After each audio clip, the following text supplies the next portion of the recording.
Welcome to the G.A.B. This is G.A.B. They should have never gave you platform. We about to get into the next segment right here, the SAF segment, and I'm about to talk about this TV show that I saw on Netflix. It was really good. Like a really good TV show. You feel me?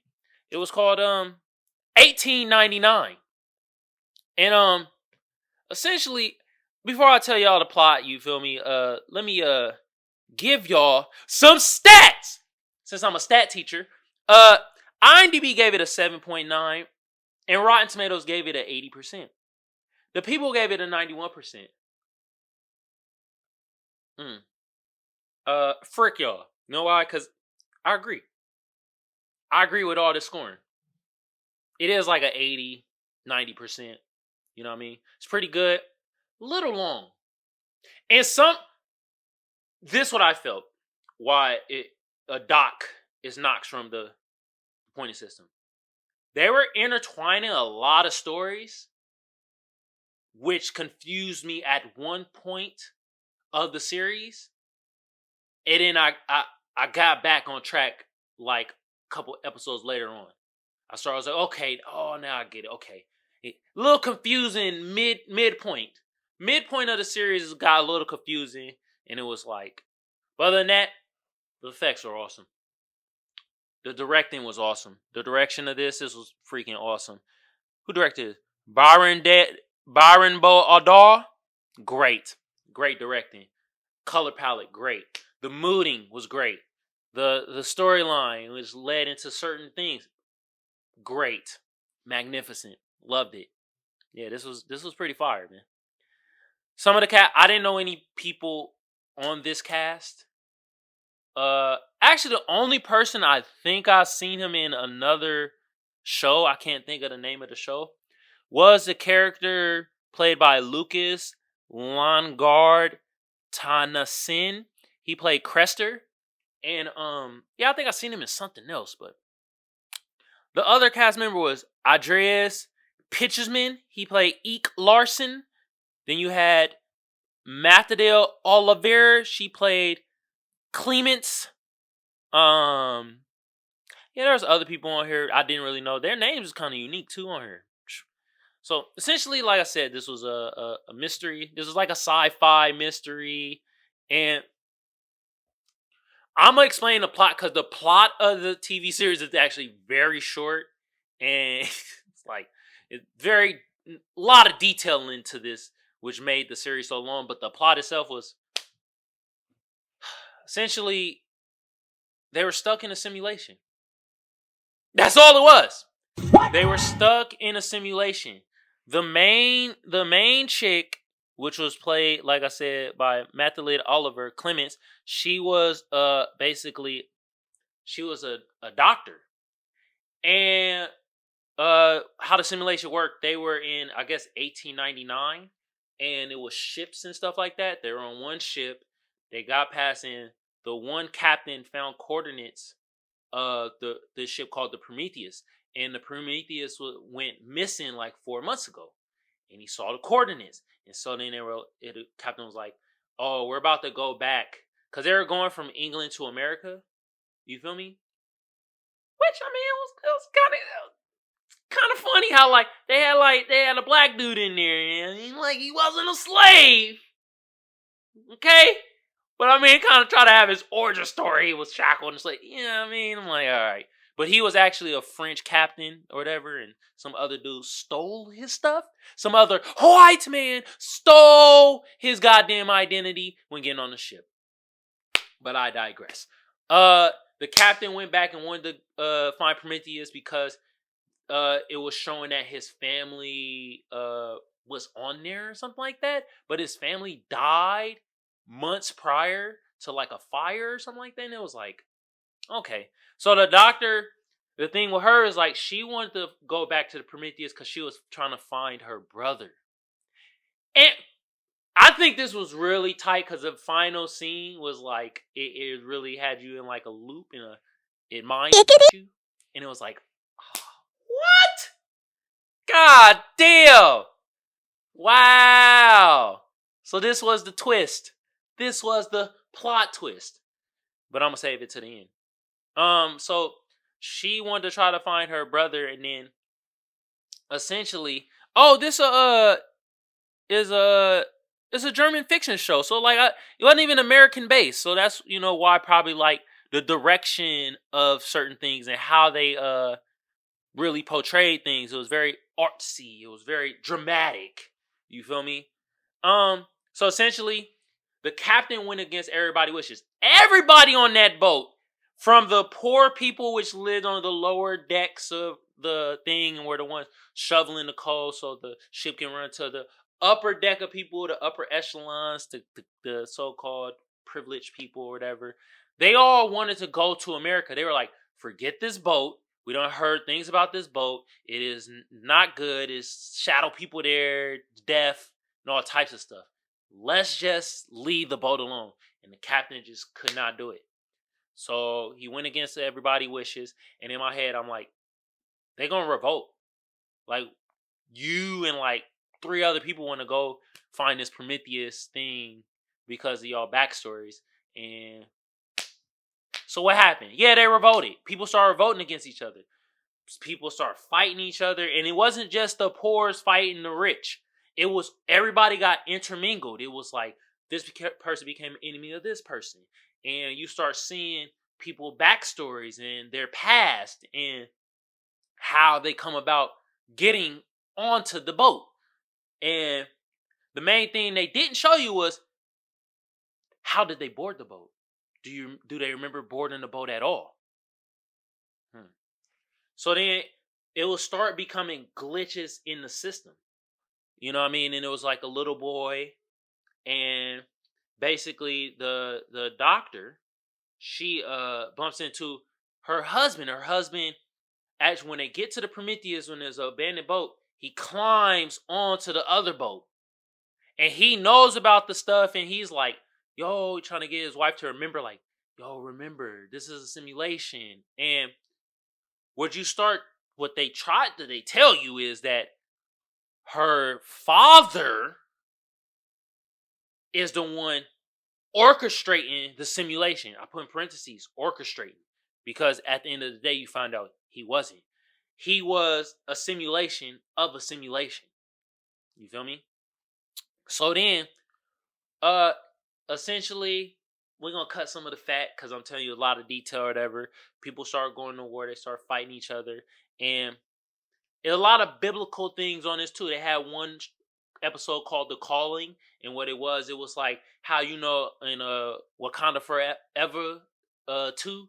And the mermaids were singing, hee ha, hee ha, hee ha. That's basically what was happening in The Calling. A lot of people were jumping off.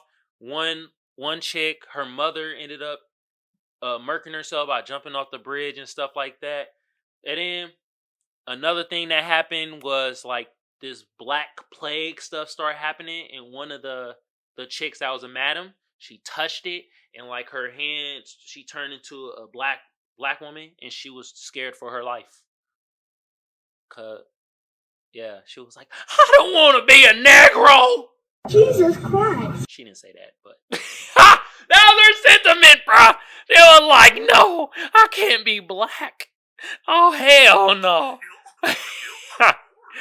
God damn. But yeah, she touched it, and it was like, it was supposed to resemble like the Black Plague. She started getting sick and all type of stuff. So a lot of biblical things in it. Then you had like one of the rich dudes that wanted to have sexual relations with one of the poorer dudes, and then you find out in his past that how he got a scar on his eye was basically the one back in the day. I don't know if bro was a slave owner or what. I don't know, but he had that family hemmed up, and he was like, "Yo, I'm about to take away what you took away from my little boy."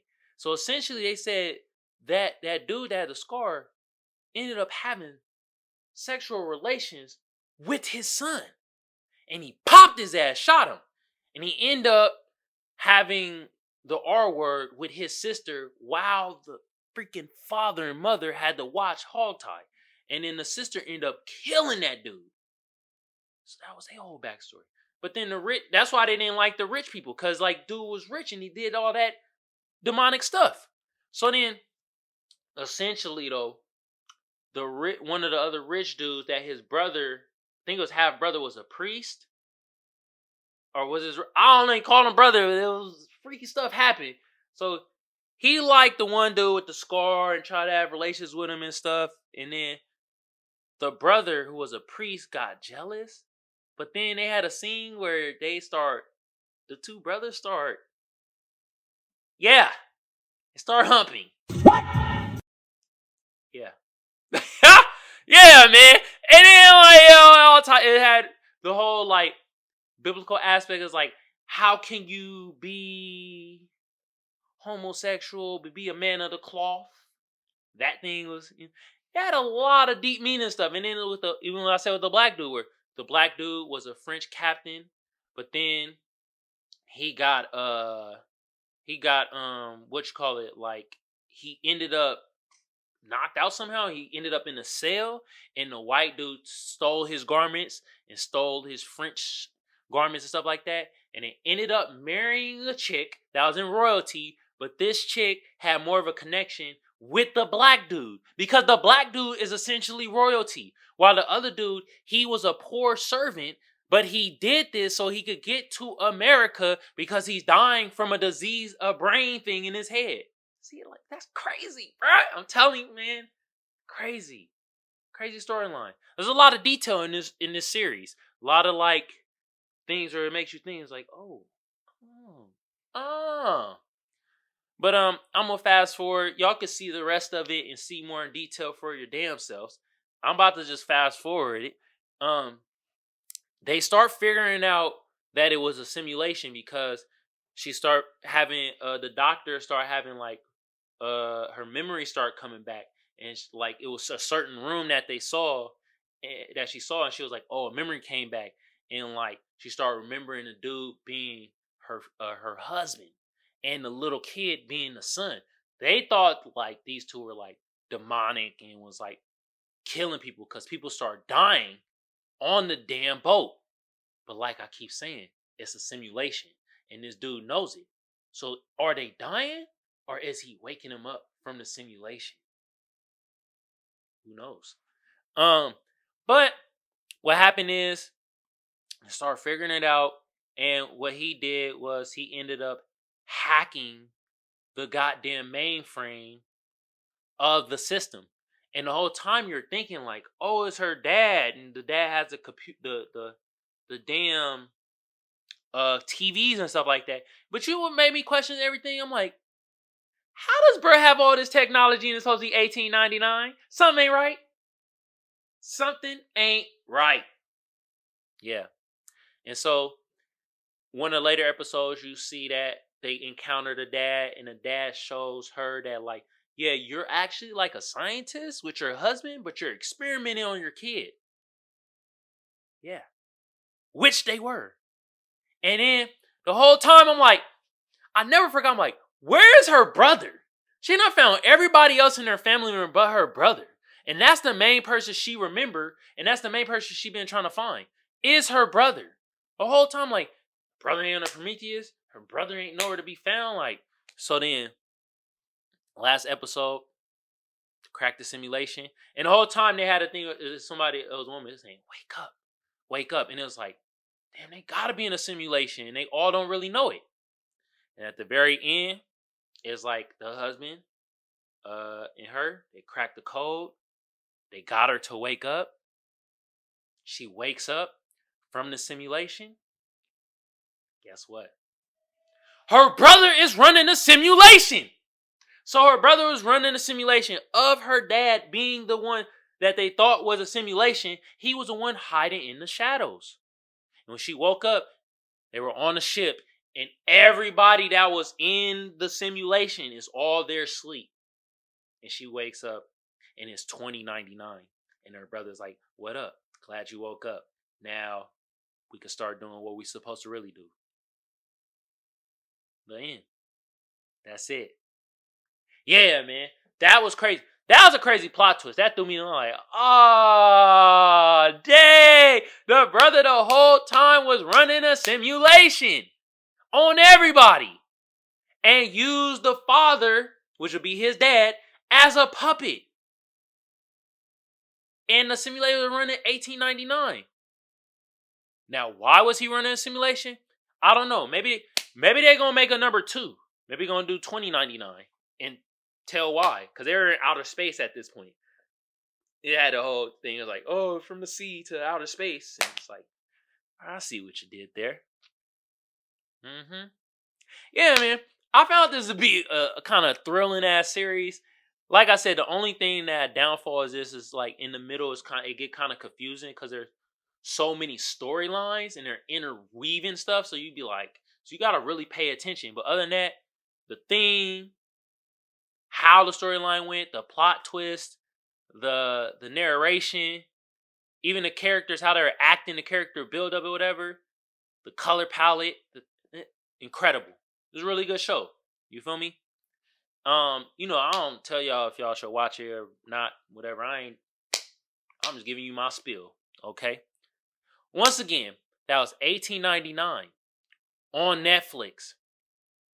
Y'all go check it out if you want, man. I thought it was really good. All right.